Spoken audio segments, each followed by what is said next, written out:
Hello दोस्तों, राधे राधे, हर हर महादेव। मैं मीनाक्षी एक बार फिर से आपके सामने अपने अगले वीडियो के साथ उपस्थित हुई हूँ। तो चलिए फटाफट से जान लेते हैं कि आज वीडियो हम किस बारे में बात करने वाले हैं इस वीडियो में। तो इस सेशन में हम बेबीज़ के ही आगे और भी बेबीज़ के बारे में जानकारी लेने वाले हैं। तो अभी तक जैसा कि हम लोगों ने बहुत सारे बेबीज़ के बारे में, उसके डेवलपमेंट के बारे में बातें की बेबीहुड पीरियड में।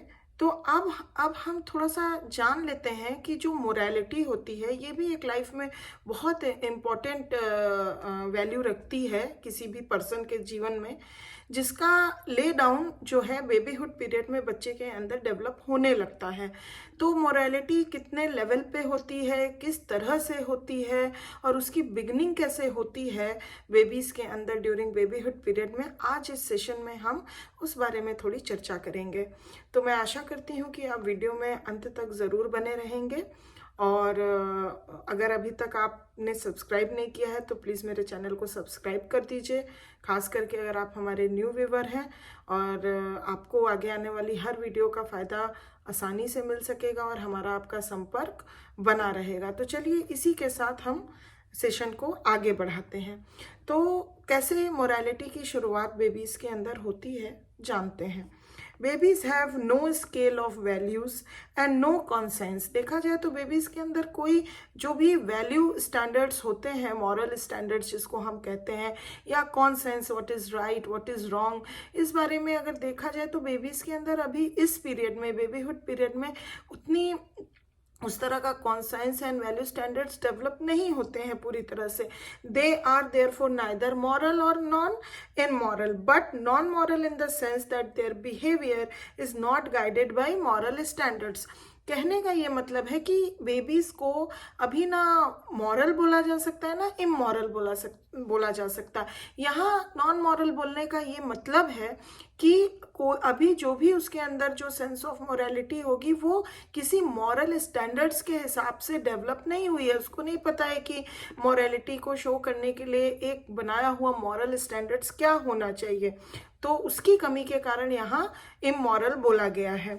Eventually, they will learn moral codes from their parents and later from their teachers and playmates, as well as the necessity for conforming to these codes.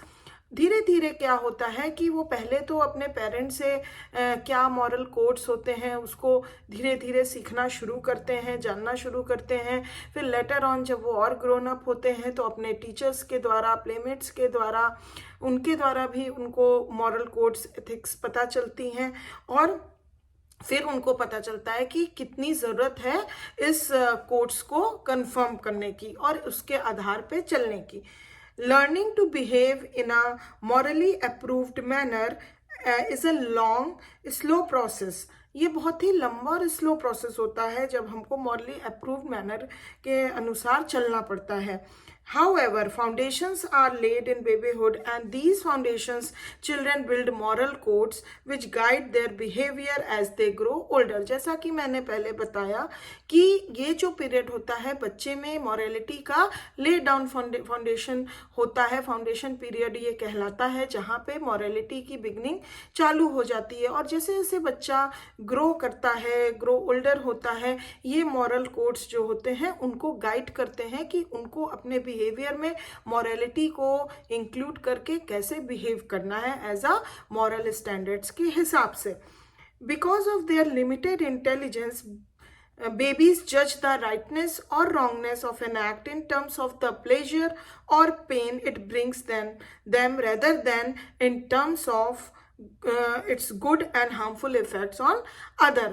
जैसा कि अभी इनके अंदर इतना इंटेलिजेंस भी डेवलप नहीं हुआ रहता है, इसलिए हमेशा वो राइटनेस और रॉन्गनेस की जो परिभाषा हम कह सकते हैं उसको उस तरीके से जज करते हैं जैसा कि जब जब उनको प्लेजर की फीलिंग होती है या पेन की फीलिंग होती है, उस हिसाब से वो कोई भी एक्ट को राइट या रॉन्ग करते हैं। उनको ये नहीं, इससे मतलब नहीं होता है कि दूसरों के ऊपर ये गुड इफेक्ट डाल रहा है या हार्मफुल इफेक्ट डाल रहा है। They therefore perceive an act as wrong only when it was some harmful effects on themselves. वो किसी भी एक्ट को रॉन्ग तब बोलते हैं जब उसका गलत इफेक्ट उनके ऊपर पड़ता है। उनको ये नहीं पता होता है कि इसका इफेक्ट दूसरों पे अच्छा पड़ रहा है या बुरा पड़ रहा है, बट उनके राइटनेस एंड रॉन्गनेस की ये परिभाषा होती है। They have no sense of guilt because they lack definite standards of right and wrong, और उनको किसी भी प्रकार का गिल्ट फीलिंग भी नहीं होती है बिकॉज अभी उनके अंदर वो definite standards of morality develop नहीं हुआ रहता है। उनको नहीं पता होता है actually what is good and what is wrong, which doesn't harm somebody else also. They do not feel and to others because they no concept of personal property rights. तो उनके साथ ये भी होता है कि उनके अंदर ये पर्सनल प्रॉपर्टी राइट्स के कॉन्सेप्ट्स भी डेवलप नहीं हुए होते हैं। The baby is in a stage of moral development which पियाजे has called morality by constraint. अभी वो मॉरल डेवलपमेंट के स्टेज में चल ही रहे होते हैं, उनका बिगनिंग ही हुआ रहता है, और पियाजे जो मॉरलिटी पे बहुत सारे अपने कॉन्सेप्ट्स को बता चुके हैं, तो इसको बोला जाता है morality of constraint, the first of the 3 stages in moral development. तो पियाजे के द्वारा जो मॉरल डेवलपमेंट की थ्योरी दी गई है उसके अनुसार ये सबसे पहला स्टेज होता है। This stage last until the age of 7 or 8 years, और ये स्टेज जब तक बच्चा 7 से 8 साल तक का नहीं हो जाता है तब तक ये स्टेज चलती रहती है, and is characterised by automatic obedience to rules without reasoning और जजमेंट। और ये इस पीरियड को हम इस तरह से कैटेगराइज कर सकते हैं कि यहाँ पे ऑटोमेटिक ओबीडियंस टू रूल्स, जो भी रूल्स हम बनाते हैं उसके अनुसार ऑटोमेटिक ओबीडियंस डेवलप हो जाता है विदाउट रीजनिंग और जजमेंट। उसमें कोई भी रीजन या जजमेंट बच्चा नहीं करता है। तो 7 से 8 साल तक का बच्चा जब होता है तब तक ये first stage of moral development पियाजे का चलता रहता है।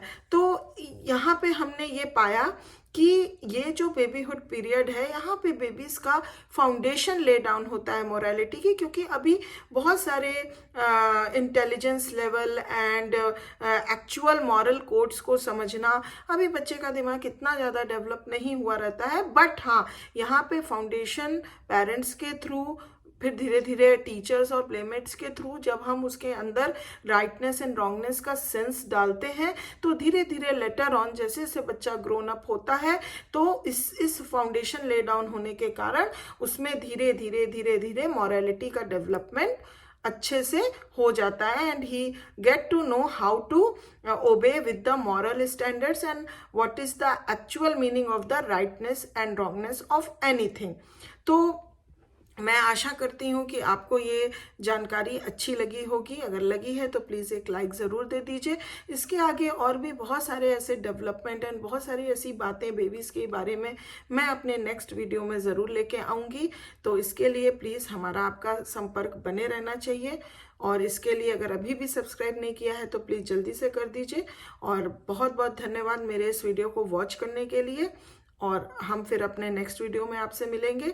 तब तक के लिए अपना ध्यान रखिए, ख्याल रखिए। Take care, bye bye.